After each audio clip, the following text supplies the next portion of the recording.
नमस्कार विद्यार्थियों, DRR biology class में आपका स्वागत है। तो विद्यार्थियों, आज हम चर्चा करेंगे मियोसिस सेल डिवीजन की, अर्धसूत्री कोशिका विभाजन की। इससे पहले वाले वीडियो में हमने असूत्री कोशिका विभाजन तथा समसूत्री कोशिका विभाजन का अध्ययन किया। तो आज का अपना टॉपिक है अर्धसूत्री कोशिका विभाजन। तो जैसा कि नाम से स्पष्ट है, अर्धसूत्री अर्थात इस प्रकार के कोशिका विभाजन के दौरान जो कोशिकाएं बनती है उनमें गुणसूत्रों की संख्या भाग लेने वाली कोशिका से आधी रह जाती है। इस कारण इसे हम अर्धसूत्री कोशिका विभाजन के नाम से जानते हैं। माइटोसिस सेल डिवीजन की तुलना में मियोसिस सेल डिवीजन की जो क्रिया होती है वो धीमी होती है। तो देखिए, हमने ये देखा कि माइटोसिस सेल डिवीजन जो है, समसूत्री कोशिका विभाजन जो है, वो अगुणित और द्विगुणित दोनों प्रकार की सेल्स के अंदर हो सकता है। परंतु अगर अपने बात करें मियोसिस सेल डिवीजन की, तो यह केवल द्विगुणित कोशिकाओं में संपन्न होता है। डिप्लॉइड सेल के अंदर यह पूर्ण होता है। और डिप्लॉइड सेल में भी अगर अपने बात करें तो यह द्विगुणित जनन कोशिकाओं में पूर्ण होने वाला कोशिका विभाजन है। या फिर ये थैलोफाइट जो समूह होते हैं, जिसके अंतर्गत शैवाल या फिर ऐसे सदस्य आते हैं जिनके अंदर शरीर थैलस के रूप में पाया जाता है, उनके युग्मनज अर्धसूत्री विभाजन करते हैं। तो ध्यान रखना कि अर्धसूत्री विभाजन हमेशा द्विगुणित कोशिका में होगा। तो समसूत्री विभाजन में हमने ये देखा कि गुणसूत्रों का विभाजन एक बार होता है तथा कोशिका भी एक बार विभाजित होती है। लेकिन यहाँ ध्यान रखना विद्यार्थियों, जो गुणसूत्रों का विभाजन है ये तो होता है एक बार। गुणसूत्रों का विभाजन होता है एक बार, परंतु जो कोशिका विभाजन होता है वो दो बार होता है। कोशिका विभाजन दो बार होता है। तो हम कह सकते हैं कि एक बार कोशिका विभाजन के परिणाम स्वरूप एक कोशिका से दो कोशिकाओं का निर्माण होगा, और दूसरी बार कोशिका विभाजन के परिणाम स्वरूप दो कोशिकाएं चार कोशिकाओं का निर्माण करेगी। तो अर्धसूत्री कोशिका विभाजन के परिणाम के रूप में अपने को चार पुत्री कोशिकाएं प्राप्त होती है। अर्थात एक कोशिका चार पुत्री कोशिकाओं का निर्माण करती है। भाग लेने वाली कोशिका द्विगुणित होती है, परंतु यहाँ जो बनने वाली कोशिका होगी वो क्या होगी? हैप्लॉइड होगी, अगुणित होगी। तो हम कह सकते हैं कि जो जंतुओं के अंदर गेमेट बनते हैं, युग्मक बनते हैं, इस युग्मक निर्माण की क्रिया में अर्धसूत्री विभाजन सहायक होता है। फार्मर तथा मूरे नाम के वैज्ञानिक ने वैज्ञानिकों ने मियोसिस शब्द का प्रतिपादन किया। तो विद्यार्थियों, ये तो हो गई अपने अर्धसूत्री कोशिका विभाजन की विशेषताएं कि इसमें डिप्लॉइड सेल भाग लेती है, बनने वाली सेल सेप्लॉइड होती है, गेमेट निर्माण में यह क्रिया सहायक होती है। तो लैंगिक जनन करने वाले जीवों में अर्धसूत्री विभाजन एक महत्वपूर्ण क्रिया है। इसके दौरान कोशिकाएं दो बार विभाजन करती है, परंतु गुणसूत्रों का विभाजन एक ही बार होता है। तो बनने वाली कोशिका में गुणसूत्रों की संख्या और डीएनए की संख्या जनक कोशिका या भाग लेने वाली कोशिका से आधी होती है। इस विभाजन के दौरान जीन विनिमय और गुणसूत्रीय खंडों के आदान प्रदान की क्रिया होती है। तो विभिन्नताएं उत्पन्न करने में यह कोशिका विभाजन सहायक होता है। तो विद्यार्थियों, अगर अपने बात करें अर्धसूत्री कोशिका विभाजन के प्रकारों की, तो अर्धसूत्री कोशिका विभाजन दो भागों में बटा होता है, जिन्हें हम अर्धसूत्री प्रथम और अर्धसूत्री द्वितीय के नाम से जानते हैं।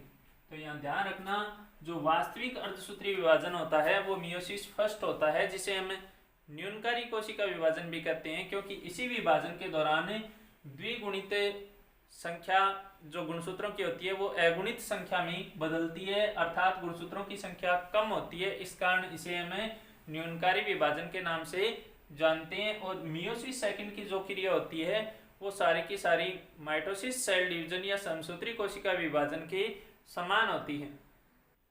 तो देखिए विद्यार्थियों, मियोसिस फर्स्ट और मियोसिस सेकंड के प्रत्येक डिवीजन के दौरान दो क्रियाएं होती है, कैरियोकाइनेसिस और साइटोकाइनेसिस। कैरियोकाइनेसिस क्रिया के दौरान अपने केंद्रक और केंद्रकीय पदार्थों का विभाजन होता है और साइटोकाइनेसिस की क्रिया के दौरान कोशिका द्रव्य विभाजन होता है। अपने को पता है कि साइटोकाइनेसिस अगर एनिमल सेल है तो कौन सी विधि के द्वारा होगा, खांच निर्माण विधि के द्वारा होगा। और अगर प्लांट सेल है तो जो साइटोकाइनेसिस की क्रिया होगी वो सेल प्लेट निर्माण विधि के द्वारा होगी। तो यहाँ अपना मियोसिस फर्स्ट है, इसका हम कैरियोकाइनेसिस के आगे भी फर्स्ट लगा देते हैं और साइटोकाइनेसिस के आगे भी फर्स्ट। यहाँ मियोसिस सेकंड है तो कैरियोकाइनेसिस सेकंड और साइटोकाइनेसिस सेकंड। तो देखिए विद्यार्थियों, कैरियोकाइनेसिस को हमने 4 भागों के अंदर डिवाइड किया था। कौन कौन सी प्रावस्थाएं, प्रोफेज, मेटाफेज, एनाफेज और चौथी प्रावस्था थी अपनी टीलोफेज। सबके आगे अपने प्रथम लगा देते हैं, prophase first, metaphase first, anaphase first और टीलोफेज फर्स्ट। यहाँ इसके बाद साइटोकाइनेसिस फर्स्ट होता है जिसके परिणाम स्वरूप कोशिकाएं 2 भागों में विभाजित हो जाती है। फिर दोनों कोशिकाएं कैरियोकाइनेसिस सेकंड में भाग लेती है। इसे भी अपने 4 प्रावस्थाओं में बांटा जाता है, prophase second, metaphase second, anaphase second और टीलोफेज सेकंड। इसके पश्चात बनने वाली दोनों कोशिकाएं साइटोकाइनेसिस की क्रिया के परिणाम स्वरूप 4 कोशिकाओं में डिवाइड हो जाती है। इस प्रकार से मियोसिस की संपूर्ण क्रिया के परिणाम स्वरूप एक द्विगुणित कोशिका से 4 अगुणित कोशिकाओं का निर्माण होता है। तो विद्यार्थियों, अगर अपने बात करें मियोसिस फर्स्ट की तो इसकी सबसे महत्वपूर्ण प्रावस्था और सबसे लंबी प्रावस्था होती है प्रोफेज प्रथम प्रावस्था। अपने पूरे मियोसिस की क्रिया के दौरान प्रोफेज फर्स्ट को स्पेशली पढ़ना है, विशेष रूप से इसकी प्रत्येक उप प्रावस्था को ध्यान में रखना है, क्योंकि कंपटीशन के लिहाज से सबसे महत्वपूर्ण प्रावस्था है प्रोफेज फर्स्ट। तो चलिए शुरू करते हैं अपने मियोसिस फर्स्ट या अर्धसूत्री प्रथम। तो विद्यार्थियों, प्रोफेज फर्स्ट या पूर्वावस्था प्रथम जो है इसे हम 5 उप प्रावस्थाओं में बांटते हैं। 5 उप प्रावस्थाओं में बांटते हैं। तो देखिए पांचों उप प्रावस्थाएं कौन कौन सी हैं। पहली प्रावस्था है लेप्टोटीन, दूसरी प्रावस्था है जाइगोटीन, तीसरी प्रावस्था है पेकाइटीन,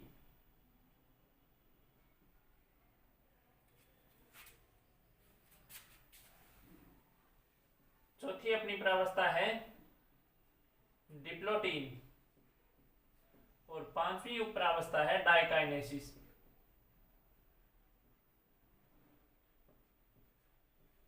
तो विद्यार्थियों, आपको अच्छी तरह से इन उप प्रावस्थाओं के नाम इसी क्रम में याद रखने हैं। तो इन 5 प्रावस्थाओं को आपको इसी क्रम में याद रखना है। आप याद रखने के लिए अपनी तरफ से किसी सूत्र का निर्माण कर सकते हो या फिर एक नाम लेजापेडिडा के द्वारा इन 5 प्रावस्थाओं को अपने इसी क्रम में याद रख सकते हैं। लेप्टोटीन, जाइगोटीन, पेकाइटीन, डिप्लोटीन और डाइकाइनेसिस।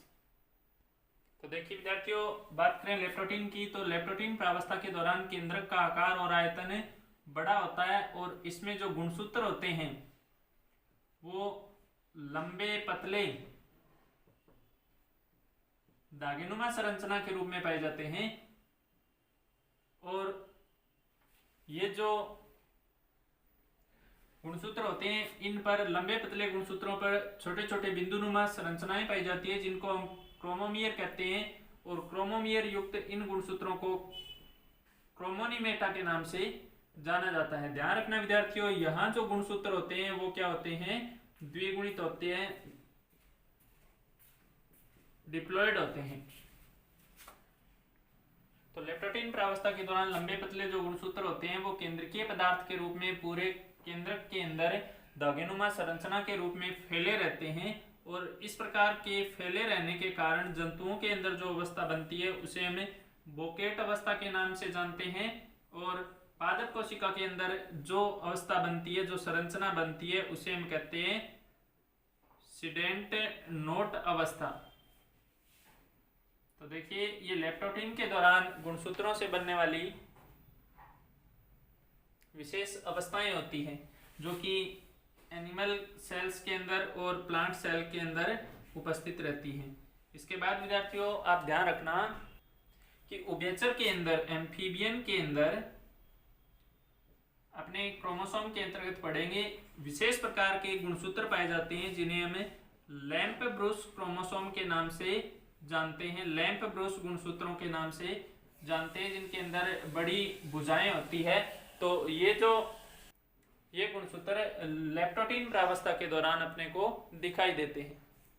तो लेप्टोटीन की अवस्था इस प्रकार से होती है, केंद्रिका इसके अंदर प्रेजेंट रहती है, केंद्रक झिल्ली भी उपस्थित रहती है और रिबन के समान गुणसूत्र पाए जाते हैं, सेंट्रियोल इसके अंदर उपस्थित रहते हैं। तो बोकेट अवस्था का पाया जाना, इससे जो अपनी प्रावस्था है उसे हम जाइगोटीन के नाम से जानते हैं, और सिनेप्सिस का बनना इस प्रावस्था की प्रमुख विशेषता है। ये सिनेप्सिस क्या होते हैं? तो देखिए विद्यार्थियों, यहाँ जो रिबन के समान अपने को क्रोमोसोम दिखाई दे रहे हैं, रेड जो क्रोमोसोम है इनको मैं मात्रिक गुणसूत्रों के द्वारा दर्शा रहा हूँ, और जो ब्लैक वाले हैं उनको हम पैतृक गुणसूत्रों के द्वारा दर्शा रहे हैं। तो यहाँ पे क्रोमोसोम नंबर 46 होते हैं। तो जाइगोटीन प्रावस्था के दौरान अब तक जो लेप्टोटीन प्रावस्था में रिबन के समान बिखरी हुई स्थिति में गुणसूत्र पड़े थे, अब वो व्यवस्थित होना शुरू हो जाते हैं, और वो व्यवस्थित इस प्रकार से होते हैं कि एक गुणसूत्र जो पैतृक होता है उसके सामने समान संख्या वाले, समान आकार वाले जो मात्रिक क्रोमोसोम है वो व्यवस्थित होना शुरू कर देते हैं। अर्थात एक पैतृक तथा एक मात्रिक गुणसूत्र परस्पर मिलकर एक समूह बना लेता है, युग्म बना लेता है, जिसे हम बाइवेलेंट या युगली के नाम से जानते हैं, और इस युगली निर्माण की क्रिया को सिनेप्सिस के नाम से अपने जाना जाता है। तो यहाँ विद्यार्थियों ध्यान रखना कि एक पैतृक और एक मात्रिक गुणसूत्र, जैसे क्रोमोसोम नंबर 1 अगर अपने उदाहरण के रूप में लेते हैं, यहाँ पैतृक गुणसूत्र का है, तो क्रोमोसोम नंबर 1 ही मात्रिक गुणसूत्र का इसके सामने एकत्रित हो जाएगा। इन्हें हम समजात गुणसूत्रों के नाम से जानते हैं। तो एक पैतृक और एक मात्रिक गुणसूत्र आपस में मिलकर जोड़ा बनाते हैं, और टोटल केंद्रक के अंदर यहाँ पर भी गुणसूत्रों की संख्या 46 होती है। तो 23 जोड़े अपने इस प्रकार से बन जाते हैं। प्रत्येक जोड़े को अपने एक बाइवेलेंट के नाम से जानते हैं। तो हम कह सकते हैं कि बाइवेलेंट की संख्या यहाँ पे 23 होती है, अर्थात 46 गुणसूत्र या द्विगुणित कोशिका में गुणसूत्रों की कुल संख्या से यह संख्या आधी होती है। तो समजात गुणसूत्रों के परस्पर पास आने के कारण इस प्रकार से जो जोड़े बनते हैं इनको हम बाइवेलेंट या युगली कहते हैं, और इन युग्मों के निर्माण की क्रिया को सिनेप्सिस कहा जाता है। और कई सारे जो युग्म है केंद्रक के अंदर व्यवस्थित रहते हैं, इस प्रकार के कॉम्प्लेक्स को हम सिनेप्टोनिमल कॉम्प्लेक्स के नाम से जानते हैं। तो ये जाइगोटीन की प्रमुख विशेषता है, सिनेप्सिस का निर्माण होना। साथियों, अगली जो अपनी उपप्रावस्था है उसे हम पेकाइटिन के नाम से जानते हैं। तो देखिए यहाँ जीन विनिमय या क्रॉसिंग ओवर का पाया जाना इस उपप्रावस्था की प्रमुख विशेषता है।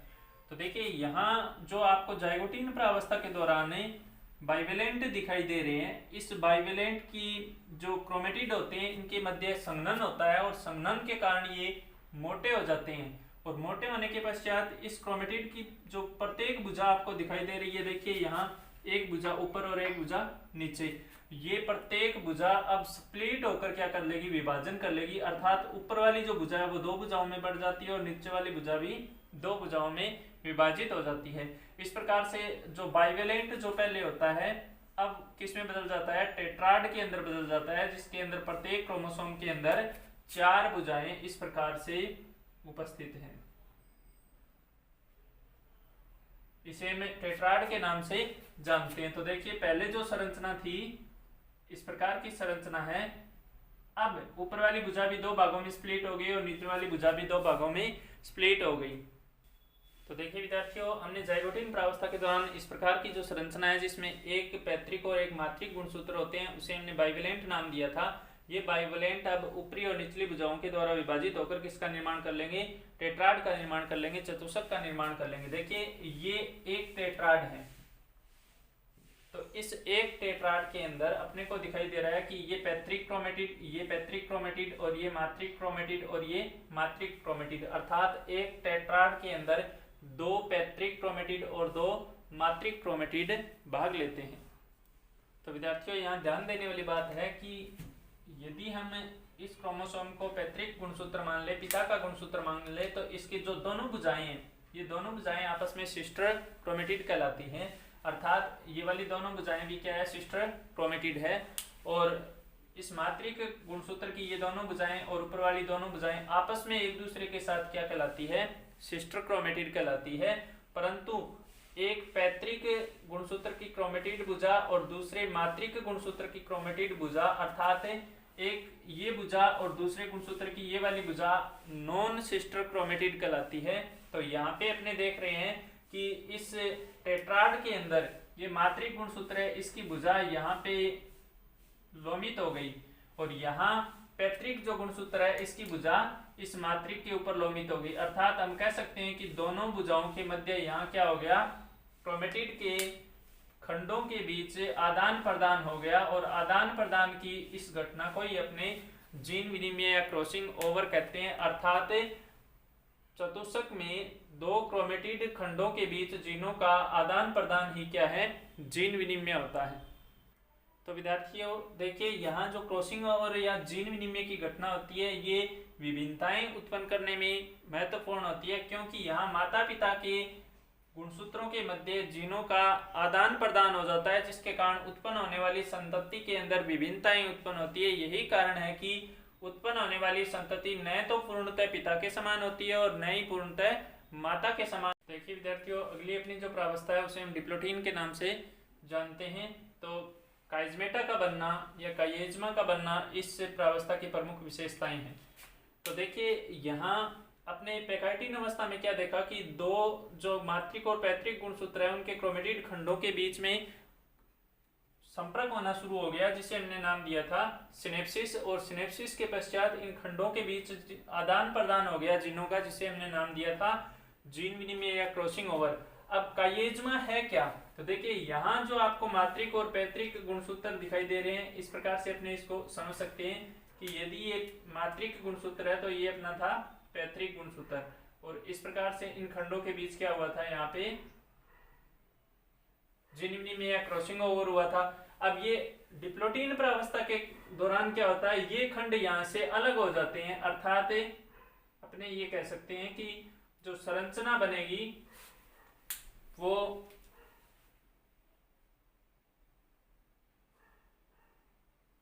इस प्रकार से बनेगी। देखिए एक एक क्रोमेटिड तो मूल रूप से जैसा है वैसा ही रहता है, लेकिन दूसरा जो क्रोमेटिड है यहाँ ये मातृक गुणसूत्र है, इसके साथ कौन जुड़ जाएगा,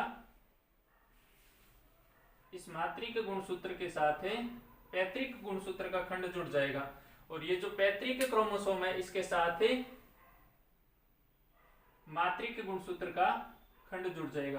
तो देखिए यहाँ जो आपको एक्स रूपी आकृति दिखाई दे रही है, इस प्रकार की जो आकृति दिखाई दे रही है, इस आकृति में जिस बिंदु पर दोनों खंड जीनों का आदान प्रदान करते हैं उस बिंदु को ये अपने क्या कहते हैं, काइएज्मा के नाम से जानते हैं। तो देखिए काइएज्मा के दौरान क्या होता है, एक क्रॉस रूपी या एक्स रूपी आकृति का निर्माण होता है। इस आकृति में एक स्थल होता है जिस पर गुणसूत्रीय खंडों का या जीनों का आदान प्रदान होता है, उस बिंदु को अपने क्या कहेंगे, काइएज्मा के नाम से जानते हैं। अब क्या होता है, समजात गुणसूत्र सेंट्रोमियर जहां से होता है वहां से अलग होना शुरू कर देते हैं। अब देखिए ऊपरी भाग के जो 23 गुणसूत्र है वो आगे अपने मियोसिस सेल डिवीजन की विभिन्न प्रावस्थाओं के दौरान ऊपरी ध्रुव पर चले जाएंगे और नीचे वाले 23 दूसरे ध्रुव पर चले जाएंगे, तो गुणसूत्रों की संख्या यहाँ अगुणित हो जाती है। देखिए प्रोफेज फर्स्ट की अपनी अंतिम प्रावस्था है डाइकाइनेसिस। तो देखिए डाइकाइनेसिस क्रिया के दौरान सीमांतीकरण या उपाधि भवन की क्रिया पूर्ण हो जाती है, अर्थात अब जो काइजमेटा बने थे जिसमें एक्स रूपी क्रॉस रूपी संरचना बनी थी, वो काइजमेटा एक दूसरे से अलग होना प्रारंभ कर देते हैं और अलग होने के पश्चात वो पूर्णतः एक दूसरे से अलग हो जाते हैं। अब देखिए शुरुआत के जो गुणसूत्र है इनमें और इनमें आपको क्या डिफरेंस दिखाई दे रहा है। यहाँ जो क्रोमोसोम थे पहली, दूसरी, तीसरी फेज के अंदर, इसकी तुलना में अपनी जो 5वीं डाइकाइनेसिस फेज है इस दौरान जो क्रोमोसोम है, इन बाइवेलेंट जो क्रोमोसोम के जो पेयर है इसका एक भाग मूल रूप में है जबकि दूसरा भाग पुनर्संयोजित है। अर्थात यहाँ अगर अपने बात करें ये पैतृक क्रोमोसोम की, तो पैतृक गुणसूत्र का ये क्रोमेटिड भाग पूर्णतः मूल गुणसूत्र के समान है, जबकि सेकंड वाला जो पार्ट है इसमें ऊपर वाला पार्ट, यहाँ से आप देख रहे हो ये ऊपर वाला पार्ट माता के गुणसूत्र खंड का आ गया। इसी प्रकार इसी भुजा में माता के गुणसूत्र खंड का आ गया और माता के गुणसूत्रों में यहाँ ये वाला पार्ट पिता के गुणसूत्रों में आ गया। इस प्रकार की क्रोमोसोम को अपने पुनर्संयोजित गुणसूत्रों के नाम से जानते हैं। तो अब तर्कोतंतुओं का निर्माण प्रारंभ हो जाता है और अब गुणसूत्र जो बाइवेलेंट के रूप में होते हैं, अनियमित रूप से मैट्रिक्स के अंदर बिखरे हुए रहते हैं, वो अब मध्य भाग की तरफ गमन करना शुरू कर देते हैं, क्योंकि ये प्रोफेज अवस्था डाइकाइनेसिस के साथ ही अपनी कंप्लीट हो जाती है और इसके बाद अपनी प्रावस्था मेटाफेज आएगी। मेटाफेज में ये गुणसूत्र मध्यवर्ती प्लेट पर एकत्रित हो जाती है। तो यहाँ तर्कोतंतुओं का निर्माण शुरू हो जाता है। केंद्रिका और केंद्रक झिल्लियां आपको कहीं पे भी दिखाई नहीं दे रही है, अर्थात ये क्या हो जाती है, विलुप्त हो जाती है। तो देखिए विद्यार्थियों, ये प्रोफेज फर्स्ट जो मियोसिस फर्स्ट अर्धसूत्री प्रथम की प्रथम उप प्रावस्था है, सबसे लंबी उप प्रावस्था होती है, जिसे हमने 5 उप प्रावस्थाओं में डिवाइड किया। लेजा, पेडिडा, लेप्टोटीन, जाइगोटीन, पेकाइटीन, डिप्लोटीन और डाइकाइनेसिस। लेप्टोटीन प्रावस्था की प्रमुख विशेषता होती है बोकेट अवस्था के रूप में गुणसूत्रों का व्यवस्थित रहना। इसमें द्विगुणित क्रोमोसोम पाए जाते हैं जिनके ऊपर गुणसूत्र बिंदु उपस्थित क्रोमोमियर उपस्थित होते हैं। इन्हें क्रोमोनिमेटा के नाम से जानते हैं और गुणसूत्र लंबे पतले रिबन के समान अपने को दिखाई देते हैं। सेकंड अपनी प्रावस्था थी जाइगोटीन, जिसकी प्रमुख विशेषता है सिनेप्सिस की क्रिया, अर्थात एक पैतृक और एक मातृक गुणसूत्र आमने सामने एकत्रित होना शुरू कर देते हैं, युग्म बना लेते हैं, जिसे हम बाइवेलेंट कहते हैं। और इस प्रकार से युग्म बनाने की क्रिया सिनेप्सिस कहलाती है। तो गुणसूत्र सिनेप्सिस के रूप में व्यवस्थित होते हैं। सिनेप्सिस में 2 गुणसूत्रों का एक युग्म होता है, जिसमें से एक पिता का गुणसूत्र होता है और एक माता का गुणसूत्र होता है। जाइगोटीन के बाद अगली प्रावस्था अपनी पेकाइटीन है, जिसमें जीन विनिमय या क्रॉसिंग ओवर की घटना होती है। अर्थात अपने ये अब तक जो बाइवेलेंट थे, इस बाइवेलेंट में अब दोनों गुणसूत्र संघनित होकर मोटे हो जाते हैं और एक दूसरे को स्प्लिट करते हुए, चीरते हुए 2 भुजाओं का निर्माण कर लेते हैं, जिससे टेट्राड संरचना बन जाती है। अर्थात इस प्रकार से जो 2 क्रोमोसोम है, इन 2 क्रोमोसोमों के बीच में एक भुजाओं के बीच में इस प्रकार की संरचना बन जाती है। ये जो स्ट्रक्चर है इसे हम टेट्राड संरचना के नाम से जानते हैं। तो देखिए, इस टेट्राड संरचना में एक पैतृक गुणसूत्र की भुजा का आधा भाग और दूसरा मातृक गुणसूत्र की भुजा का आधा भाग एक दूसरे के समीप आना शुरू कर देते हैं, जिसे हम सिनेप्सिस के नाम से जानते हैं। और अब सिनेप्सिस की क्रिया के पश्चात इनमें क्या होता है, जीनों का आदान प्रदान होता है, इन गुणसूत्रीय खंडों का आदान प्रदान होता है, जिसे हम नाम देते हैं जीन विनिमय या क्रॉसिंग ओवर। और विद्यार्थियों, बहुत ही इंपॉर्टेंट लाइन है कि समजात गुणसूत्रों के नॉन सिस्टर क्रोमेटिड खंडों के बीच ही जीनों का आदान प्रदान या क्रॉसिंग ओवर की घटना होती है। इसे हम इस प्रकार से समझ सकते हैं कि अगर पिता का गुणसूत्र फर्स्ट है तो माता का गुणसूत्र भी फर्स्ट ही होएगा। और एक गुणसूत्र की 2 भुजाएं एक दूसरे की सिस्टर होती है, जबकि 2 गुणसूत्रों की एक जो भुजाएं होती है वो नॉन सिस्टर होती है और गुणसूत्र के आधे भाग को अपने क्रोमेटिड कहते हैं। तो इस प्रकार से एक गुणसूत्र के आधे भाग की भुजा और दूसरे गुणसूत्र के आधे भाग की भुजा के मध्य ही क्या होता है, जीन विनिमय होता है। अब देखिए, जीन विनिमय की घटना होने के पश्चात दोनों गुणसूत्र के नॉन सिस्टर क्रोमेटिड के बीच में यहाँ पे आपको एक एक्स आकृति दिखाई दे रही है। इस प्रकार की जो आकृति आपको दिखाई दे रही है, एस के समान आकृति, इसमें एक बिंदु होता है जहां पर जीनों का आदान प्रदान होता है। उस बिंदु को अपने काइजमा के नाम से जानते हैं। अर्थात जीन विनिमय के पश्चात जो एक्स के समान क्रॉस रूपी आकृति बनती है, इसमें दोनों क्रोमेटिड के मिलने के स्थल को अपने क्या कह देंगे, काइजमा के नाम से जानते हैं। और बहुत सारे काइजमा क्या कहलाते हैं, काइजमेटा कहलाते हैं।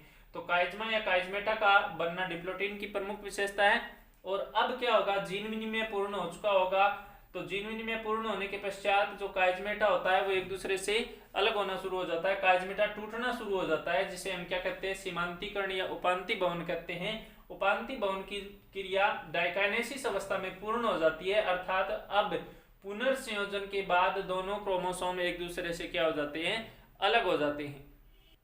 तो विद्यार्थियों, 3 प्रावस्थाएं जाइगोटीन, पेकाइटिन, डिप्लोटीन अपने लिए मोस्ट इंपोर्टेंट है, इनको इसी क्रम में याद रखना। जाइगोटीन में सिनेप्सिस बनना, पेकाइटिन में जीन विनिमय का होना और डिप्लोटीन में काइजमेटा का निर्माण होना।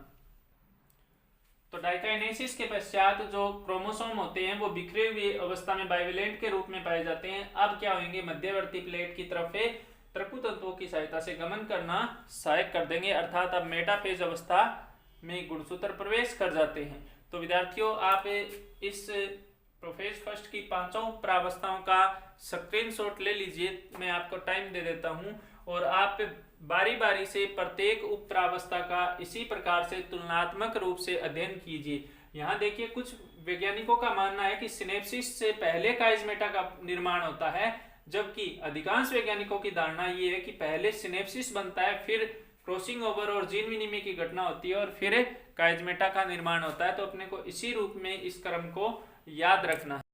तो देखिए विद्यार्थियों, प्रोफेज फर्स्ट की लेप्टोटीन, जाइगोटीन, पेकाइटिन, डिप्लोटीन, डाइकाइनेसिस प्रावस्था के पश्चात जो क्रोमोसोम पुनर्संयोजित होकर तैयार होते हैं वो गुणसूत्र अब मध्यवर्ती प्लेट की तरफ गति करना शुरू कर देते हैं और मेटाफेज प्रावस्था में प्रवेश कर जाते हैं। तो मेटाफेज प्रावस्था के दौरान केंद्रक झिल्ली पूर्णतः विलुप्त हो जाती है और गुणसूत्र युगली मध्य रेखा पर एकत्रित होकर एक प्लेट का निर्माण करते हैं, जिसे मेटाफेजिक प्लेट के नाम से जानते हैं। अब मेटाफेजिक प्लेट पर एकत्रित होने वाले क्रोमोसोम पुनः एक दूसरे से अलग होकर विपरीत ध्रुवों की तरफ गमन शुरू कर देते हैं। इस दौरान गुणसूत्रों का सेंट्रोमियर ध्रुवों की तरफ होता है और भुजाएं मध्य भाग की तरफ मध्य भाग की तरफ होती है। तो हम कह सकते हैं कि ध्रुवों की तरफ जो क्रोमोसोम गति करते हैं वो क्रिया एनाफेज फर्स्ट कहलाती है।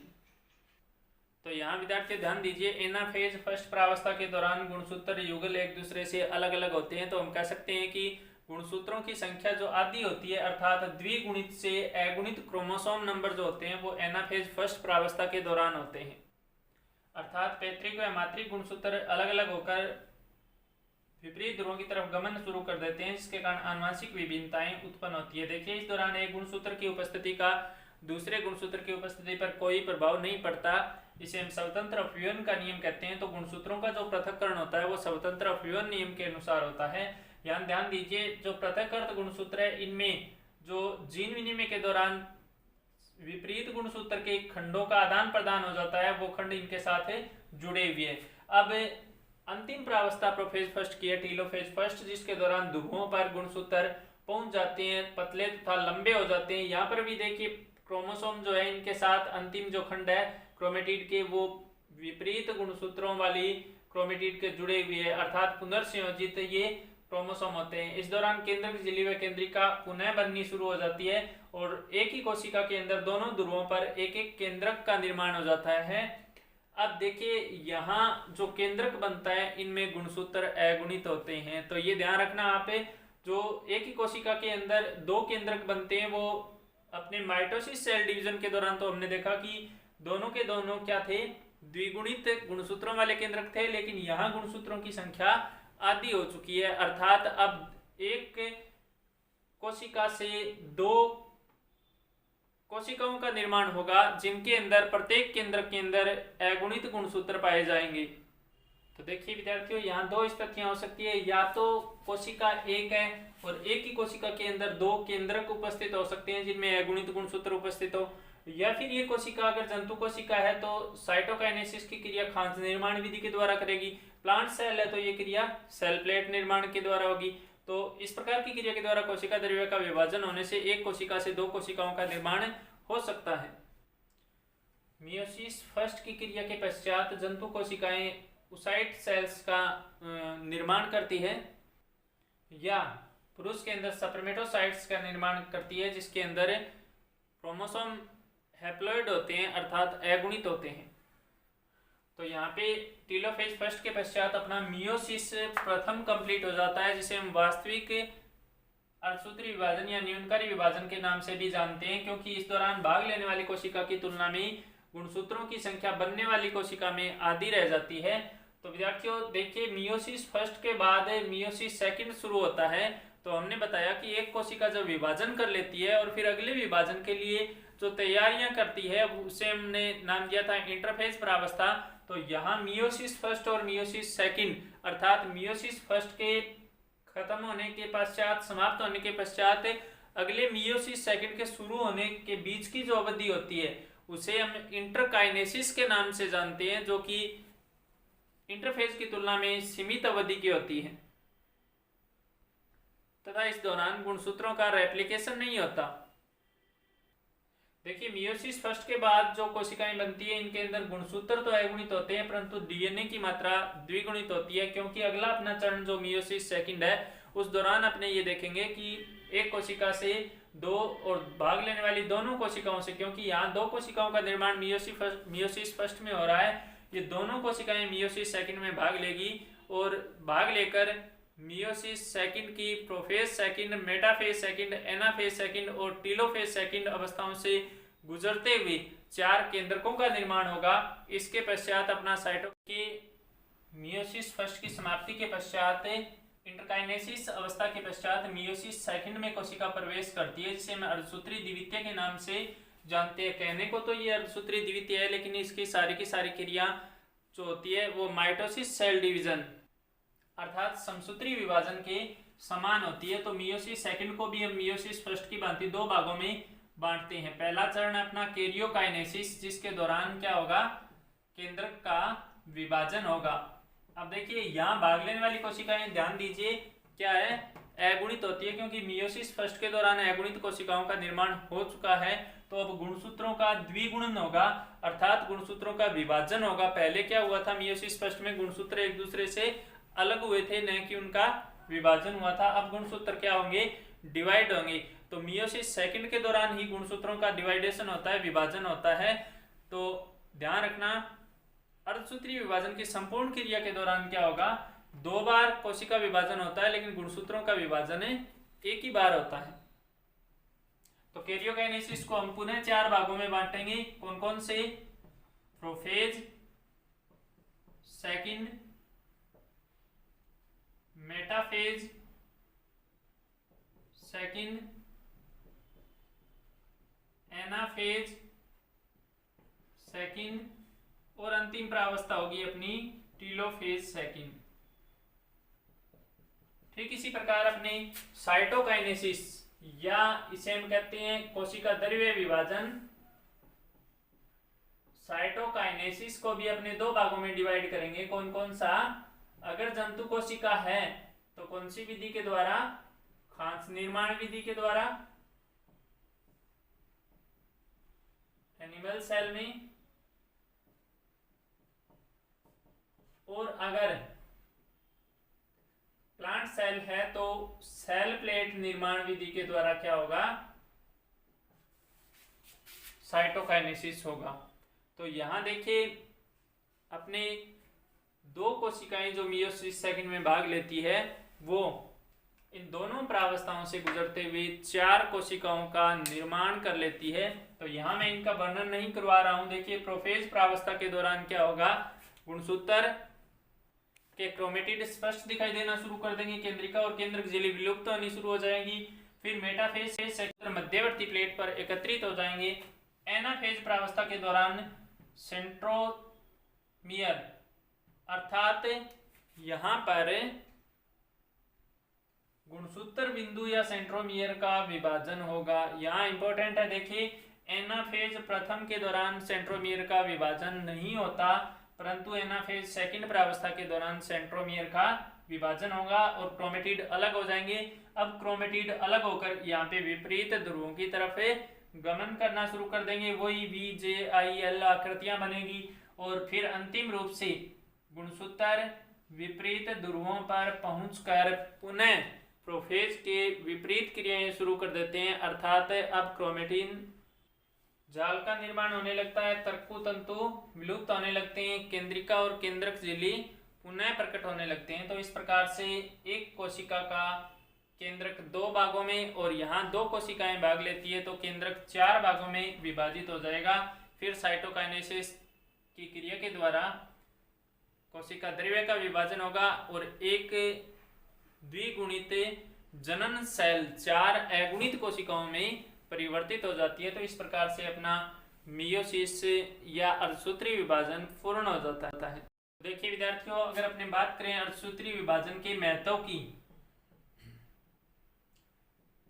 तो देखिए अर्धसूत्री विभाजन अपने को पता है कि अगुणित कोशिकाओं का निर्माण करता है, अर्थात क्या बनाता है, गेमेट बनाता है, युग्मक निर्माण में सहायक होता है।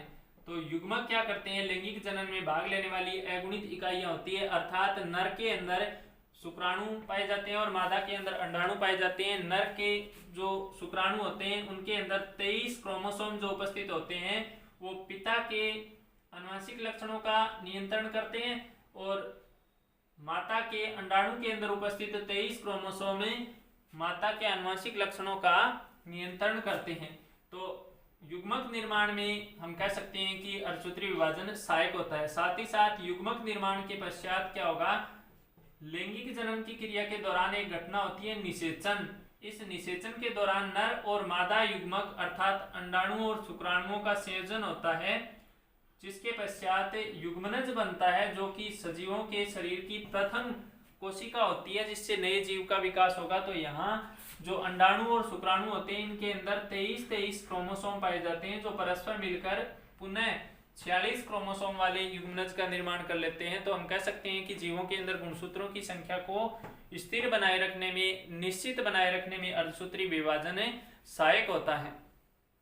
इसके अलावा अपने जो अर्धसूत्री कोशिका विभाजन की पैकाइटिन अवस्था होती है उसमें अपने क्या देखा कि क्रॉसिंग ओवर की घटना होती है, अर्थात जीन विनिमय पाया जाता है और जीन विनिमय के परिणाम स्वरूप क्या होता है, माता के गुणसूत्रों पर कुछ पिता के गुणसूत्रीय खंडों का समावेशन हो जाता है और कुछ पिता के गुणसूत्र खंडों पर माता के गुणसूत्र खंडों का स्थानांतरण हो जाता है। तो इस स्थानांतरण के परिणाम स्वरूप माता पिता के जीन परस्पर अपना स्थान बदल लेते हैं, जिसे हम जीन विनिमय कहते हैं। और जीन विनिमय के कारण उत्पन्न होने वाली संतति में क्या होगी, विभिन्नताएं उत्पन्न होगी, वेरिएशन उत्पन्न होगी और ये विभिन्नताएं लगातार पीढ़ी दर पीढ़ी चलती रहने के पश्चात नई जाति की उत्पत्ति में सहायक होती है। तो हम कह सकते हैं कि विभिन्नताएं उत्पन्न करने में अर्धसूत्री विभाजन सहायक होता है। तो विद्यार्थियों, मियोसिस सेकंड की क्रिया को समझने के लिए या फिर माइटोसिस या एमाइटोसिस की क्रिया को समझने के लिए मेरे YouTube चैनल पर सेल साइकिल के नाम से एक वीडियो और अपलोड किया हुआ है, आप उसका अच्छी तरह से अवलोकन करें। धन्यवाद।